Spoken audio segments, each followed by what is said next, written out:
তোমারি ইশারায় ওঠে নূরানি পবন,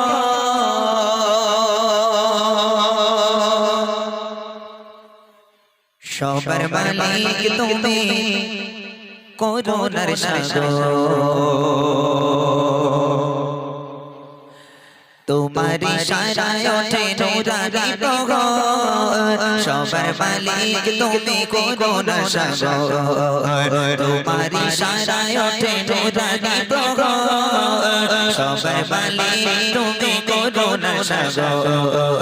ও রহিম রহমান তুমি আল্লাহ সুবহান, ও রহিম রহমান তুমি আল্লাহ সুবহান। ঢাকো তুমি দিলে রহমের চাদর, তোমারি ইশারায় ওঠে নূরানি পবন, সবার মালিক তুমি করুণার সাগর। তোমারি ইশারায় ওঠে নূরানি পবন, সবার মালিক তুমি করুণার সাগর।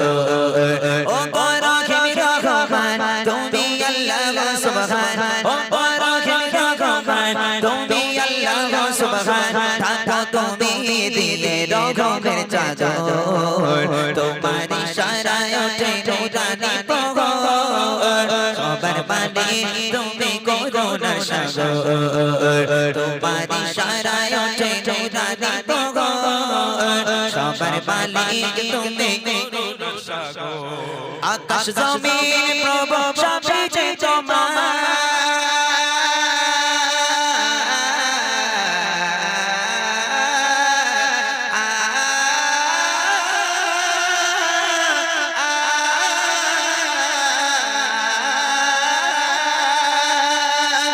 আকাশ জমিন প্রভু সবই যে তোমার, সাজানো গোছানো এই মায়ারি সংসার। আকাশ জমিন প্রভু সবই যে তোমার, সাজানো গোছানো এই মায়ারি সংসার। তোমার নাম নিলে অন্তরে শান্তি মেলে, তোমার নাম নিলে অন্তরে শান্তি মেলে, বয়ে যায় হৃদয়ে প্রেমের নহর। তোমারি ইশারায় ওঠে নূরানি প্রহর, সবার মালিক তুমি করুণার সাগর। তোমারি ইশারায় ওঠে নূরানি প্রহর, সবার মালিক তুমি করুণার সাগর। ও রহিম রহমান তুমি আল্লাহ সুবহান, ও রহিম রহমান তুমি আল্লাহ সুবহান। ঢাকো তুমি দিলে রহমের চাদর, তোমারি ইশারায় ওঠে নূরানি পবন, সবার মালিক তুমি করুণার সাগর। তোমারি ইশারায় ওঠে নূরানি পবন, সবার মালিক তুমি করুণার সাগর। তোমার জিকিরে যেন সুখের দেখা পায়,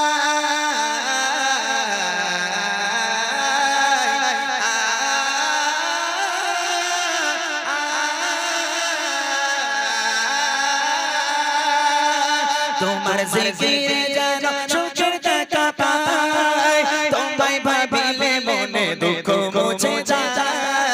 তোমার জিকিরে যেন সুখের দেখা পায়, তোমায় ভাবিলে মনে দুঃখ মুছে যায়।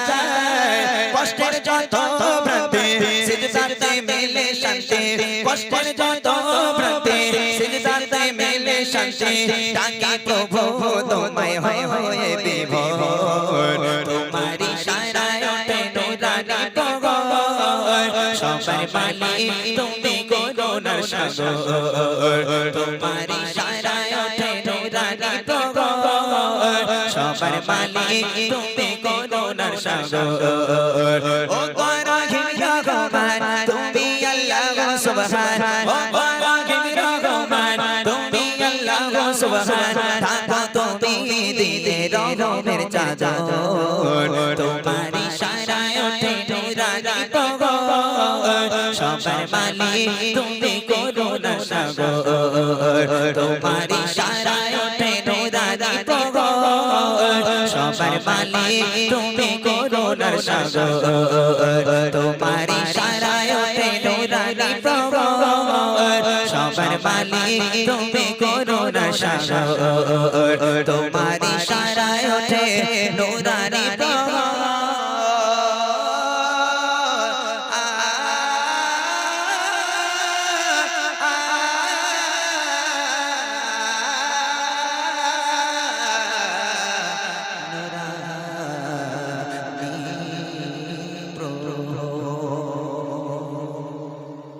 মাশাআল্লাহ শুনলেন একদম নতুন হাম।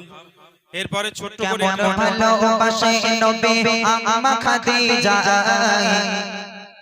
কেমন ভালোবাসে নবী আম্মা খাদিজা, যে ভালোবাসায় খুশি হতেন আল্লাহ দয়াময়, যে ভালোবাসায় খুশি হতেন আল্লাহ দয়াময়। কেমন ভালোবাসে নবী আম্মা খাদিজা, কেমন ভালোবাসে নবী আম্মা খাদিজা, যে ভালোবাসায় খুশি হতেন আল্লাহ দয়াময়, যে ভালোবাসায় খুশি হতেন আল্লাহ দয়াময়। ধনী ঘরের মেয়ে হয়ে আম্মা খাদিজা নবীর কাছে এসে বলে করে বোঝে নিকা। ধনী ঘরের মেয়ে হয়ে আম্মা খাদিজা নবীর কাছে এসে বলে করে বোঝে নিকা। নবী বলে ও খাদিজা কেন চাও আমায়, নবী বলে ও খাদিজা কেন চাও আমায়, রতনকে রতনে ছেড়ে অন্য কেহ নয়, ও রতনকে রতনে ছেড়ে অন্য কেহ নয়। কেমন ভালোবাসে নবী আম্মা খাদিজা, কেমন ভালোবাসে নবী আম্মা খাদিজা, যে ভালোবাসায় খুশি হতেন আল্লাহ দয়াময়, যে ভালোবাসায় খুশি হতেন আল্লাহ দয়াময়। দিনের দাওয়াত দিতে গেলেন নবী, কোনদিন রাত 12টা, কোনদিন রাত 1টা, কোনদিন রাত 2টো আল্লাহ রাসূল বাড়িতে আসতো। রাত বেরাত আল্লাহ রাসূল বাড়িতে আসতো। একটা দিনের জন্য দয়ার নবী দিনের দাওয়াত দিয়ে বাড়িতে এসে দরওয়াজার সামনে দাঁড়িয়ে দুবার দরওয়াজায় টোকা মারার প্রয়োজন পড়েনি। আল্লাহ রাসূল রাত 12টায় আসুক, 1টায় আসুক আর 2টোয় আসুক, বাড়িতে এলো দরওয়াজার সামনে দাঁড়িয়ে একবার শুধু টোকা মারলো, সঙ্গে সঙ্গে দরজা খুলে যেত। আম্মাজান খাদিজার সামনে দাঁড়িয়ে আল্লাহ রাসূল বলছেন, খাদিজা তুমি কি সারা রাত ঘুমাও না? বলছে কেন? বলে একবার টোকা মারিয়া তুমি দরজা খুলে দাও, কেমন করে পারো খাদিজা? হে খাদিজা তুমি কি ঘুমাও না? আম্মাজান খাদিজা বলেছিল, হে আল্লাহর রাসূল, হে আমার স্বামী, আপনি যখন বাইরে থাকেন আমি খাদিজা ঘুমোতে পারি না, বড় টেনশন হয়, বড় ভয় হয়, না জানি কাফেরেরা আপনার উপর কোন আক্রমণ করলো কিনা, কাফেরেরা আপনার কোনো ক্ষতি করে দিল কিনা। এই টেনশনে আমি খাদিজা সারা রাত ঘুমাই না, আপনার অপেক্ষায় দরওয়াজার গোড়ায় বসে বসে আপনার অপেক্ষা করি, আপনার পথ চেয়ে বসে থাকি। আহা কি ভালোবাসা। আর আমার ঘরের মায়েরা, হ্যাঁ, ছেলে যদি 12টার সময় কাজ থেকে বাড়ি আসে, এই 12টার সময় মনে হয় কোন স্ত্রী এই জামানায় কোন স্ত্রী স্বামীর অপেক্ষায় দরওয়াজার গোড়ায় অপেক্ষা করবে। ও সব না, খেয়ে দিয়ে সবার আগে ঘুমিয়ে পড়েছে, স্বামী বাড়ি এসে ডাকছে, এই ফাতেমা ওঠ। ওরে আল্লাহ, ফাতেমা জান্নাত থেকে ঘুরে বেড়াচ্ছে, দরজা ভেঙে সে ঠেলে তারপর স্বামী ঘরে ঢুকতে হচ্ছে। আমার মায়েদের ঘুম ভাঙে না, বুঝলেন না? কিন্তু আল্লাহ রাসূল একবারের বেশি কোনোদিন দরওয়াজায় টোকা মারেনি। কি ভালোবাসা কবি লিখছে দেখেন। দিনের দাওয়াত দিতে নবী চায় গো তারে দারে, অপেক্ষাতে বসে থাকে বিবি নিজের ঘরে। দিনের দাওয়াত দিতে নবী চায় গো তারে দারে, অপেক্ষাতে বসে থাকে বিবি নিজের ঘরে।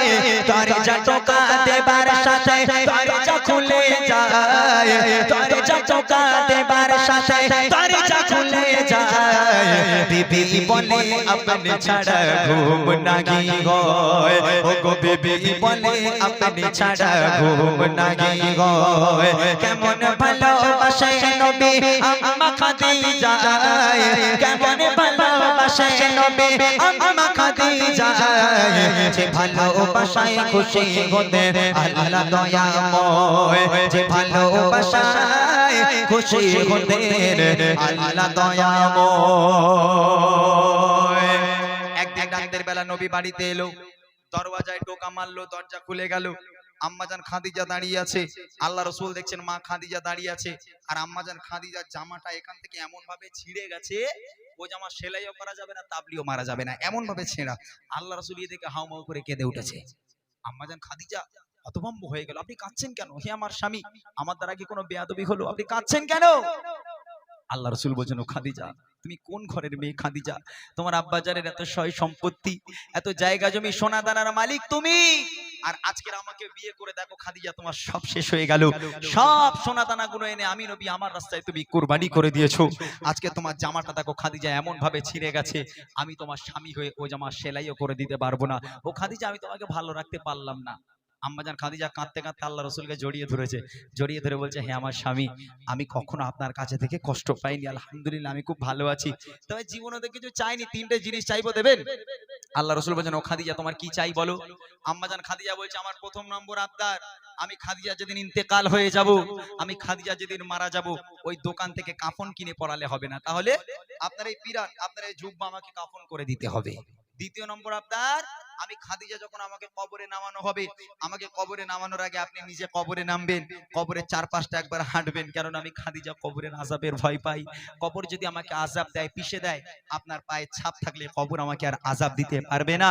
আর তৃতীয় নম্বর আবদার হলো, মুনকার নেকির ফারিস্তারা যতক্ষণ পর্যন্ত কবরের মধ্যে আমার সওয়ালের জবাব না করবে, আমার কবরের ধারে থেকে বাড়ি গেলে হবে না, কবরের পাশে বসে থাকতে হবে।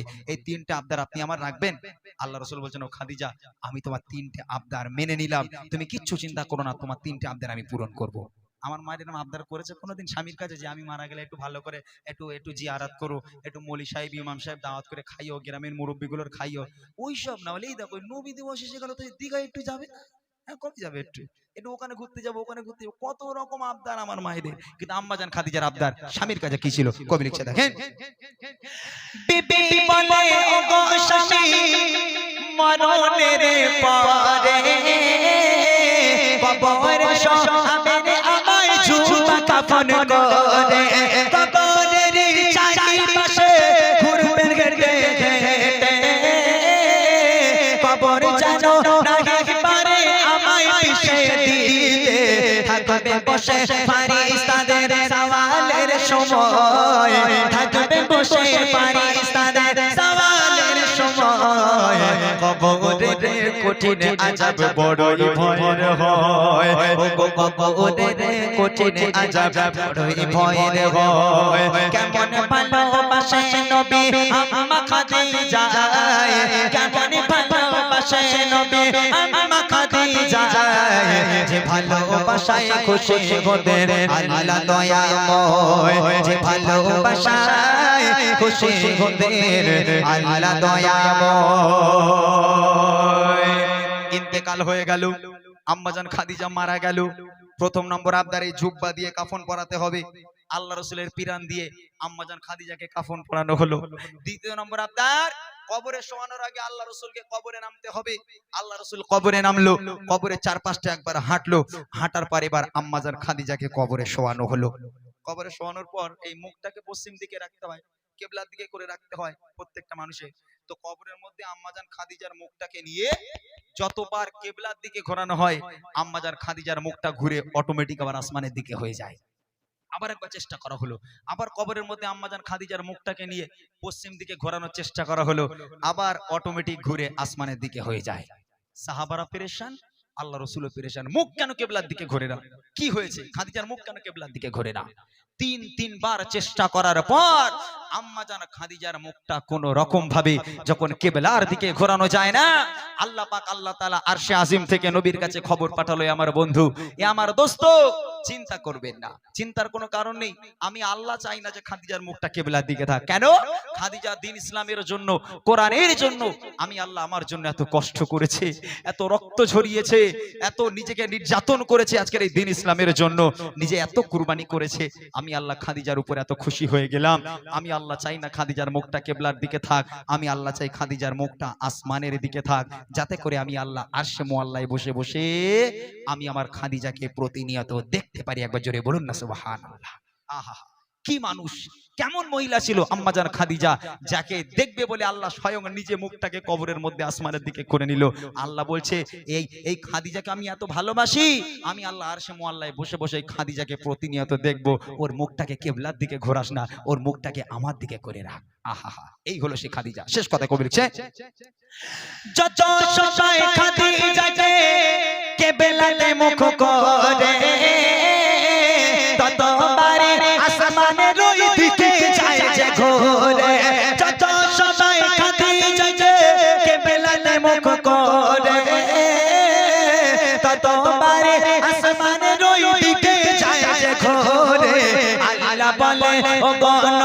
চিন্তার কিছু নাই আল্লাহ বলে ও গো নবী চিন্তার কিছু নাই খাদিজাকে দেখবো বলে আমি সর্বদাই ও গো খাদিজাকে দেখবো বলে আমি সর্বদাই কেমন ভালোবাসে নবী আম্মা খাদিজা কেমন ভালোবাসে নবী আম্মা খাদিজা যে ভালোবাসায় খুশি গোদের আল্লাহ দয়াময় যে ভালোবাসায় খুশি গোদের আল্লাহ দয়াময় যে ভালোবাসায় খুশি গোদের আল্লাহ দয়াময় যে ভালোবাসায় খুশি গোদের আল্লাহ দয়াময়